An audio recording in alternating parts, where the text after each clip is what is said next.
With every passing day,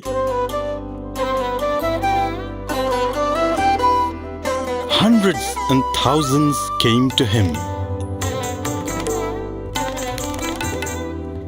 His home became a mandir with a moving and loving, smiling and playful deity. Yes, it was him and only him who turned everyone's tears into streams of bliss.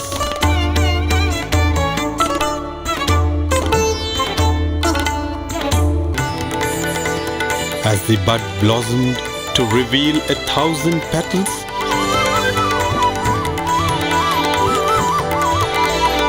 it can only be said that the fragrance of the first few years is unique.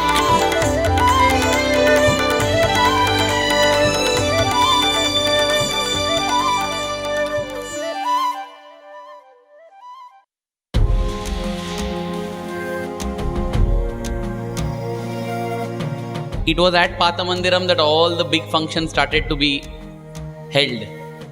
Whether it is Deepavali or Dasara or Shivratri or birthday, it all started in 1946. So for that, all the devotees would come to Pathamandiram, and then, as we heard previously, Swami would say, don't leave and don't go, stay on for some more days, stay on for 10 more days, 20 more days. So it seems natural that after this, when the devotees go back to their respective places, Swami now goes to where his devotees are. So Swami goes to Mysore, Swami goes to Bangalore, Swami goes to Madras, Swami goes everywhere. And that is how it happened. Swami had gone to Bellary. And from Bellary, we spoke about the devotee Lokanatha Mudaliyar from Madras, presently the city of Chennai. He went to Bellary and picked up Swami and took Swami to Madras.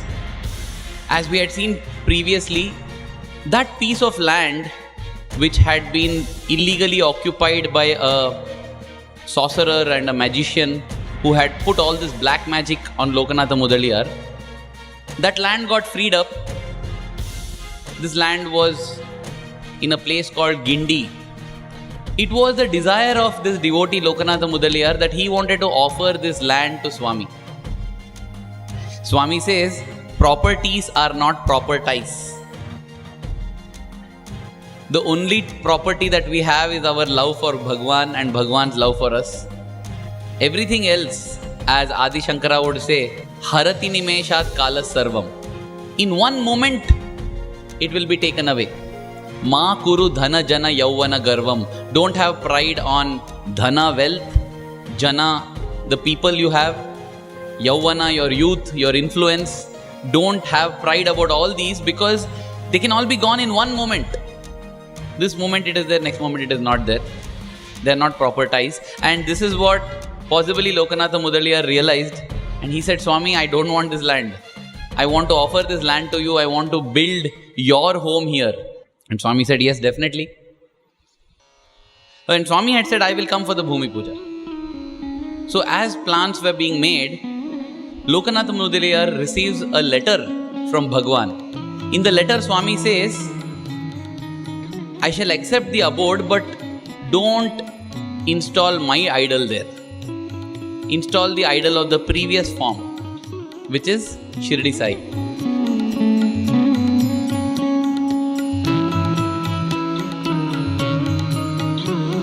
And Swami had promised that I will come for the Bhumi Puja. You know, the land is worshipped as Mother Earth.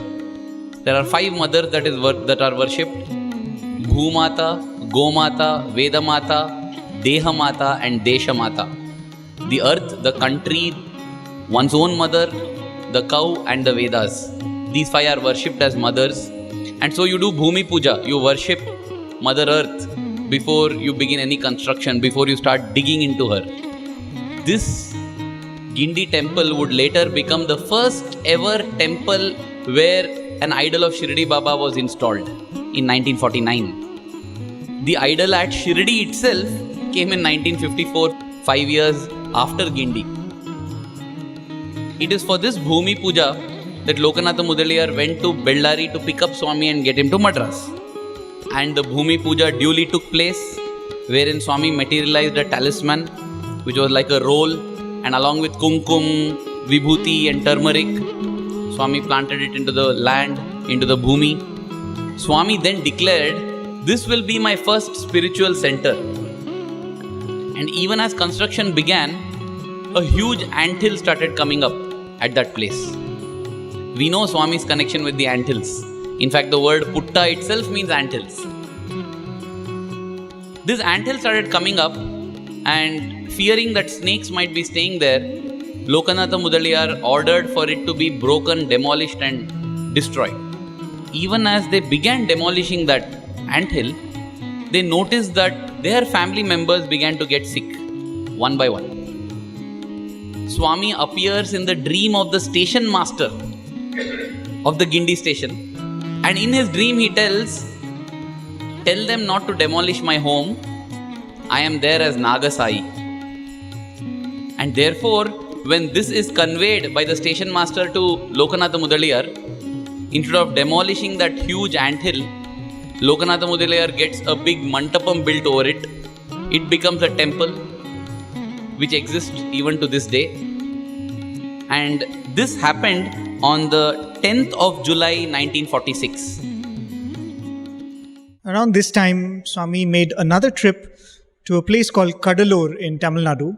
There's a couple very devoted to Swami who comes and invites Swami to their house in Kadalur, and it's a person by name K.N.K. Srinivas. So Swami accompanies him, and he comes with his entire family, and Swami travels back in the car with them. Some interesting details about this particular trip. They engage a professional chauffeur or a driver by name Abdul Sattar. And interestingly, I think he must have been a very popular driver, because a lot of devotees who came later also happened to engage him to drive Swami's car. And he must have also built a rapport with Swami, because of which other devotees also thought it was nice to have him as the driver. And he has very fond memories of such trips. In fact, even this trip from Puttaparthi to Bangalore to Kadalur, he says that in between Swami took the wheels. Swami came to the driver's seat, Swami made him sit next to him, and Swami drove for a while. Even as Swami is driving, if there's any place where there's a beautiful scenery or something, Swami will stop the car and Swami will just walk around for some time. And the hosts who were traveling with Swami and who were taking Swami to their house, they quickly served some breakfast on some leaf, and they gave it to this driver, Abdul Sattar. And they told him, quickly finish off your breakfast, because before Swami comes, you can finish. So when they serve him the breakfast, he goes, literally hides behind the vehicle, and he's quickly gobbling up his food. And Swami notices this, and Swami calls him. He says, "Come here." And he comes running. He thinks that Swami is asking him to start the car. And Swami takes him to the host, and Swami tells them, "Why did you do this?"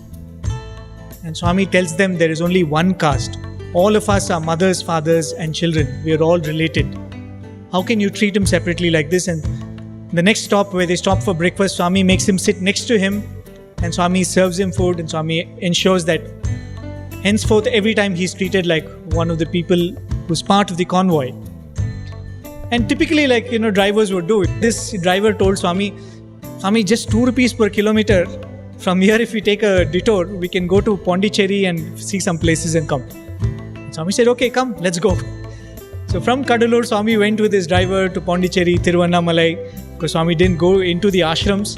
But Swami visited all these places and he came. So this Abdul Sattar also narrates another beautiful incident when, at one particular point when they stop, there's a custard apple tree.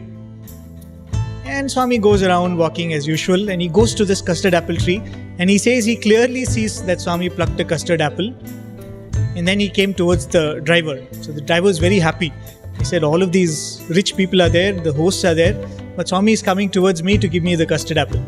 And Swami gives him the custard apple, and when he looks at it, it's a red, ripe, good apple.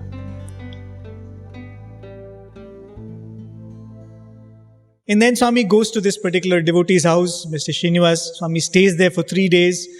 Then he returns. Around this time, there is a devotee who speaks about another visit to Kadalur. He doesn't name the devotee, but the descriptions that he gives suggest that it could be the same couple. And this story is very, very fascinating. There is this couple who come to Swami and they get ignored. Can you imagine being ignored in the old mandir? When Swami is eating with you, sleeping with you, going out with evening walks with you. And that's Swami.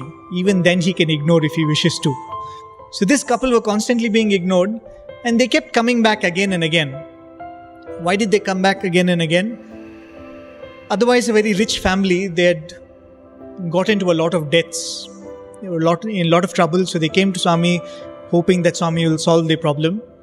Eventually, Swami speaks to them and Swami answers their prayer of going to their house in Kadalur. So that's why I was saying that it could well be the same devotee.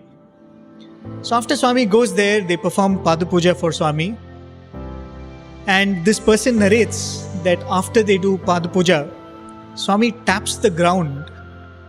And there, can you believe it, appears a small bronze vessel, bronze pot filled with gold coins. What more do you want, especially in the situation they were in? They were so excited. That was one stroke, Swami has solved all their problems. But then Swami is very playful, isn't he? So Swami materialized this pot of gold, gives it to them, and Swami says, come, let's go to Puttaparthi now. And he makes them lock their house with that pot of gold and makes them come to Puttaparthi. So all the while their mind now is only on that pot of gold. So Swami takes them to Puttaparthi and Swami makes them stay, and every other day they come and ask, Swami, can we return? Suggesting, can we go back to that pot of gold? Right? Swami says, no, I'll tell you. And Swami makes them stay for 2 weeks and they become so restless that one day they leave without taking Swami's permission.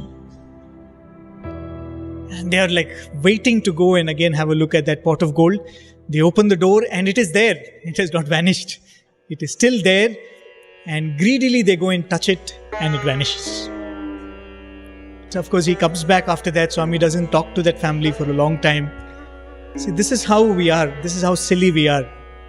Right? Here is Swami who can solve all our problems. When we talk about surrender, one image which always comes to mind, and Swami would also say this, Swami would say, I'm above you, below you, in front of you, behind you, all around you. When Swami says that, you can only think of the relationship a child has with a mother when the child is in the womb. Right? When the child is in the womb of the mother is above, below, before, behind and all around the child. And when the child is in the womb like that, the child does not have to tell the mother, it's 2 o'clock, give me lunch. The child does not have to tell the mother, I'm feeling hungry, give me some milk. Everything is automated. When you need it, it comes to you. If it has not come to you, the need has not arisen. And when we turn to Swami and we believe that yes, he can give and he knows the time, right? As Swami would quote, Lord Vishnu tells Narada, he says, Narada, the devotee who is wise enough to ask me for the right things at the right time, I will bless him or her. I will give him whatever they are asking for. But that devotee who comes to me and tells Swami, you give me whatever you want, whenever you want, Lord Vishnu says, I will have to be behind that devotee, because it becomes my duty to ensure that he gets whatever he wants when he needs it. And that is how a devotee binds the Lord to oneself. Swami comes, he solves all our problems when we look up to him as our only solace and our succor. But after that, we get back to the world. We think that, now we have got Swami. Now I have finished my Prashanti pilgrimage. Now it's time to get back to the world.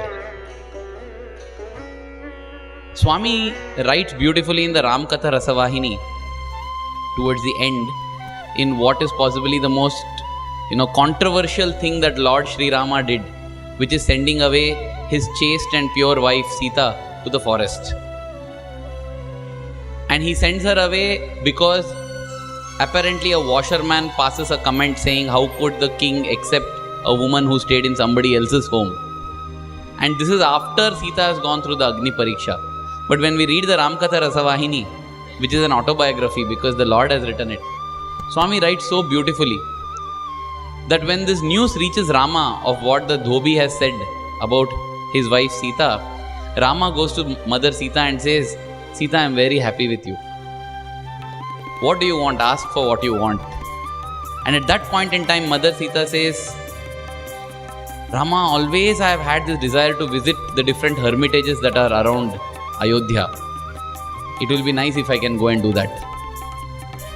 You see, Swami says, in the beginning, the whole kingdom was there, but Sita says, no, I want to go with my Lord to the forest. But having gone to the forest, she sees a golden deer and says, no, I want the golden deer. And Swami in his discourses says, the moment you get kama, desire, Rama goes away. And for that, Sita begins to repent after that. Because Ravana takes her away to Lanka. And Lanka is a golden city. You know, you asked for a golden deer. I am giving you a whole golden city. Take it. But Sita has realized her mistake. She says, no, I don't want anything. I don't want anything in Lanka. I want Rama, Rama, Rama, Rama. And for that sake, Rama walks all across the subcontinent, carries along with him monkeys and squirrels and everybody, and fights Ravana and rescues Mother Sita. And Mother Sita says, I am very happy now. I got my Lord Sri Rama. Once again, Rama says, now I am happy. What do you want? I mean, shouldn't Mother Sita have said, Rama, what else do I want? I have you. She says, no, I want to go for the hermitage. Rama says, okay, go. Tells Lakshmana, take Sita. Whatever she may say, don't allow her to come back. Let her be there. That is why the next time Sita meets Rama, that is after Lava and Kusha defeat Rama in battle and there is the reunion, it's almost like Prakriti, Mother Sita saying, enough Rama, now I am back with you. Now I don't want, I am leaving my body. She goes back into Mother Earth. Possibly in the initial days we wanted nothing else, only Swami, Swami, Swami. And we get Swami and we feel that we have got Swami now. And now I can focus back on my worldly desires, on my worldly career, my growth. That is what happened. That was the example that he stated. Jai Ganesh, Jai Ganesh, Jai Ganesh Deva, Mata Ki Parvati Pita Mahadeva. A month after this, after July, August, it is the time of Ganesh Chaturthi. As I said, in 1946, all the festivals were celebrated one after the other at the Pathamandiram. So for Ganesh Chaturthi, one of the most interesting things is 21 different types of leaves are brought to Lord Ganesha. It's very interesting. And you know what? All these leaves are not some exotic plants. Most of them are weeds which grow by the roadside. And the Ganesh Chaturthi festival comes immediately after the rainy season. So a lot of weeds would have grown everywhere. In fact, in our childhood, it used to be a interesting thing to go and try to search all these 21 different kinds of leaves. So Swami also takes all the people from Pathamandiram to the banks of river Chitravati and tells, come, let us collect all these leaves for the worship of Lord Ganesha. So he assigns this task to the two daughters of Tippamma, the wife of Gumagutta Subbarao. And these two girls go around and after an hour or two of hard work, come back to Swami and tell Swami, yes, all leaves are ready. Swami says, all leaves are ready? Yes, Swami. And they array it. Swami says, where are the Tulsi leaves?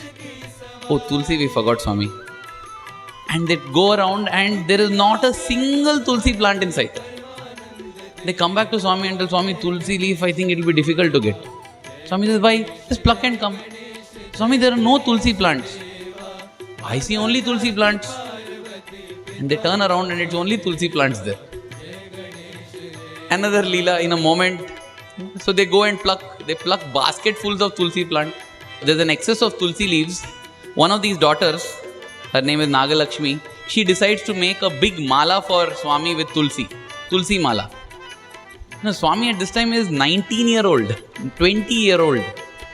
And she starts making the Tulsi mala, and now, because the mala is thick and filled with Tulsi leaves, there's a shortage of Tulsi leaves. And in the basket, it's reaching the bottom. Swami comes there again and says, oh, you need more Tulsi leaves. Puts his hand into the basket. Why, this much is not enough? Puts it back. The basket is full again.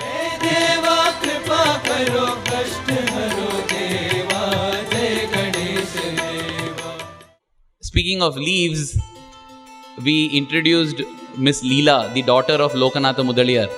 She records one very interesting episode wherein she has preserved one leaf of the Bodhi tree. Her idea is after 2-3 weeks, it will dry up and then she can separate out the veins and get only the skeletal form of the leaf, She has kept it in her Bhagavad Gita book as a bookmark. Less of a bookmark, more of a way to dry it. Swami comes and picks up that book and turns, sees that leaf there, shuts the book and then opens it again for her, and the leaf is there dried, completely dried in its skeletal form. And Swami says, how much time do you think it would take to do this? And she says, Swami, at least 2 weeks. And I see this Agni Hasta. It happened in a moment. What is time for the one who is worshipped as Kalaya Namaha, Kala Kalaya Namaha, Kala Titaya Namaha? Time, space, all these are playthings. We have to keep reminding ourselves of this. One of the biggest sadhana we can do is to remind ourselves of who Swami is, so that we will be able to get our priorities right. Miss Leela Mudalyar, there's another beautiful incident she narrates. As he mentioned, she's a botanist, right? So she had this habit of sending New Year greetings to Swami.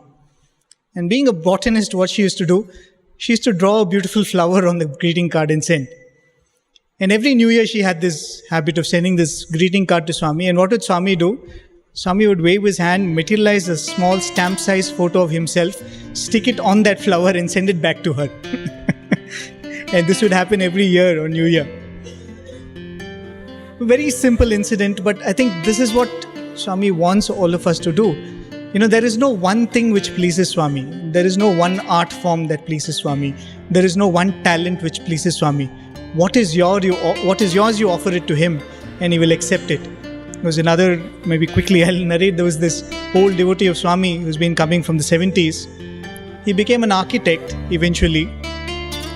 And Swami has been talking to that person since he was a student, and so he went through this education. So he became an architect who builds luxury homes, right? So that's his speciality. So one fine day Swami calls him and Swami tells him, look, I'm building a hospital. I'm building the second hospital in Bangalore. I want you to do the designs for that. And this person said, Swami, I've never done any building like that. I'm always doing luxury homes and luxury buildings. Swami said, no, I want you to do this for me. And Swami said, you do it. So he went back and his entire firm sat on it for 3 months. And at the end of 3 months, they had all the diagrams. It could be very complicated. They have to have all the diagrams in place. So he does all of that. And he comes to Swami, he's pretty satisfied. He said, in 3 months, it's pretty good progress that we've made. So he makes all of these designs and he comes to Swami. Swami is in Parthi. Swami is staying in the Purnachandra at that time. So Swami calls him and he sends word. So he takes all of these diagrams in these long, architects have these cases. And when he goes inside Swami's room is filled with models. Models are done after the diagrams, right? According to architecture. So he goes there and Swami is telling him, this model has come from this place. This model has come from this architect. All architects whose names he reads in textbooks, they've all sent models. Swami said, all these people want to do. Then he looked at the diagrams in his hand, which was his first attempt at designing a hospital. Swami showed him all the models and said, but I want you to do it for me.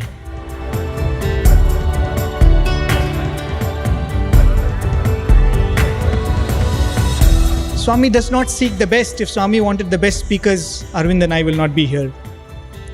If Swami wanted the best singers, some of our friends who sing in the mandir will not be singing there. All Swami wanted was that with a pure heart, you offer what you have. And whatever it is, he was ready to accept.